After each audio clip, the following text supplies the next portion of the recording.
नाम की महिमा अपरंपार है। शास्त्र और ग्रंथों में हर जगह नाम की महिमा का वर्णन किया जाता है। नाम वह अनमोल संजीवनी है जो जीव को मानसिक रोगों से मुक्त करती है। नाम के प्रताप से ऊंचा रुतबा प्राप्त किया जा सकता है। ऐसे भक्तों की कथाओं से इतिहास के पन्ने भरे पड़े हैं जो मामूली हैसियत और निम्न वर्ग के थे। उनमें किसी प्रकार का छल कपट व चतुराई न थी। वे केवल नाम के प्रताप से दुनिया में अपना नाम रोशन कर अपनी अमिट छाप छोड़ गए। नाम ही सभी रोगों व दुखों से निजात दिलाने की एकमात्र दवा है।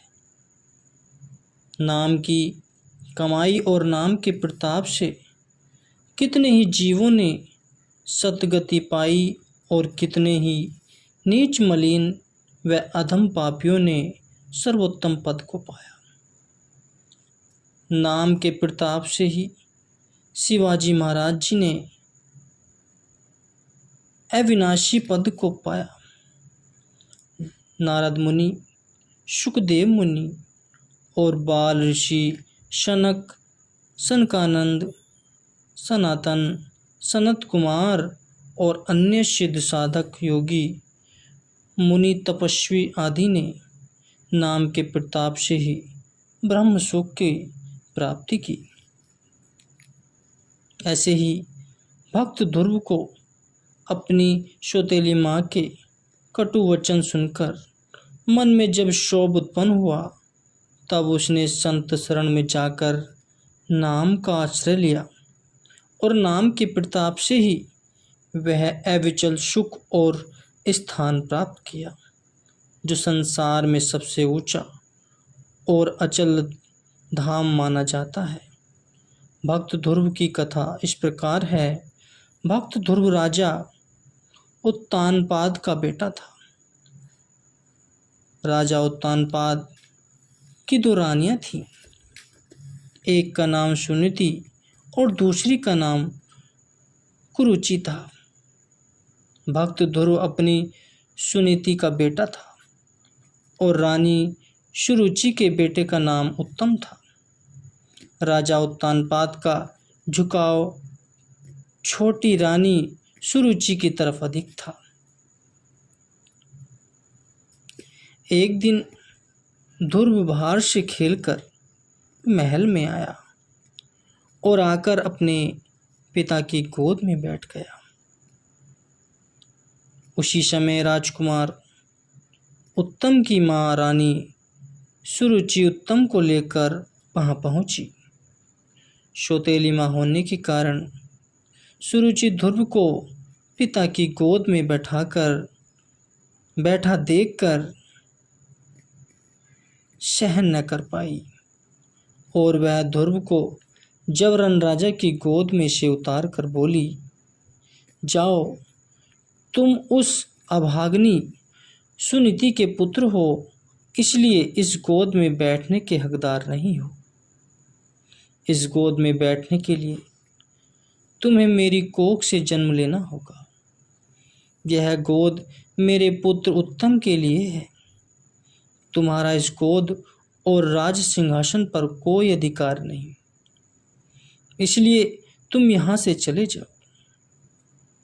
सौतेली माँ के अपमान भरे वचन सुनकर बालक ध्रुव रोता हुआ अपनी माँ सुनीति के पास पहुंचा और उसे सारा हाल कह सुनाया। उसकी बात सुनकर रानी सुनीति ने ध्रुव को धीरज बंधाया और कहा, बेटा, अगर माता सुरुचि ने तुम्हें पिता की गोद में नहीं बैठने दिया तो क्या हुआ? जगत पिता परमेश्वर की गोद तो अभी भी तुम्हारे लिए खाली है। तुम जाकर उसकी गोद में आश्रय लो। ध्रुव ने पूछा कि माँ, ये जगत पिता कौन है? तब माँ ने बड़े प्यार से उसे समझाते हुए कहा, यह संसारी माता और पिता का नाता तो झूठा व अस्थायी है, और उनसे प्राप्त होने वाला सुख भी झूठा व अस्थायी है। वास्तव में प्रभु परमात्मा ही सबके परम हितैषी व सच्चे पिता हैं। वे अथाह शक्तियों के स्वामी हैं। उनके पलक झपकने मात्र से ही सृष्टि की काया पलट जाती है। तुम्हें जिस राज्य से आज निर्वासित किया गया है, ऐसे अनेकों अनगिनत राज्य उनके अधीन हैं। तुम जाकर उन्हें रिझाकर उनकी गोद में आश्रय लो। बालक ध्रुव ने माँ से पूछा कि वे सच्चे व परम हितैषी पिता मुझे कहाँ और कैसे मिलेंगे। मैं उनकी गोद में बैठकर उनका प्यार पाना चाहता हूँ। बालक के इतने शुद्ध व परिपक्व विचार देखकर माता ने प्रसन्न होकर कहा कि तुम्हारे वे पिता तो कण कण में मौजूद हैं। उनके नाम का सच्चे मन से सुमिरन करने से वे तुम्हारे ऊपर प्रसन्न होकर तुम्हें अवश्य ही अपनी गोद में आश्रय देंगे। बालक ध्रुव माँ के मुख से ये वचन सुनकर परमात्मा की खोज में घर से निकल पड़ा। महल से निकलकर ध्रुव राज्य की सीमा से बाहर पहुंचा ही था कि उसकी भेंट देव ऋषि नारद जी से हो गई। ध्रुव ने उन्हें प्रणाम किया तो देव ऋषि नारद जी उसे महल त्याग कर वन की ओर जाने का कारण पूछने लगे। ध्रुव ने उन्हें सब वृतांत कह सुनाया। देव ऋषि नारद जी ने ध्रुव को वापस महल की ओर प्रस्थान करने के लिए कहा और उसे पिता से आधा राज्य दिलवाने का वचन भी दिया। पर ध्रुव ने तो सच्चे पिता से मिलने का दृढ़ निश्चय कर लिया था, इसलिए उसने वापस लौटने से इनकार कर दिया। देव ऋषि नारद जी ने उसकी सच्ची लगन व दृढ़ निष्ठा को देखा। उसे नाम उपदेश देकर उस मंत्र का जाप करने को कहा। ध्रुव ने देव ऋषि नारद जी के वचनों का अक्षरश पालन करके बहुत थोड़े ही समय में भगवान का साक्षात दर्शन पा लिया और भगवान की पूर्ण प्रसन्नता को पाकर अपने मनोरथ को पूर्ण किया।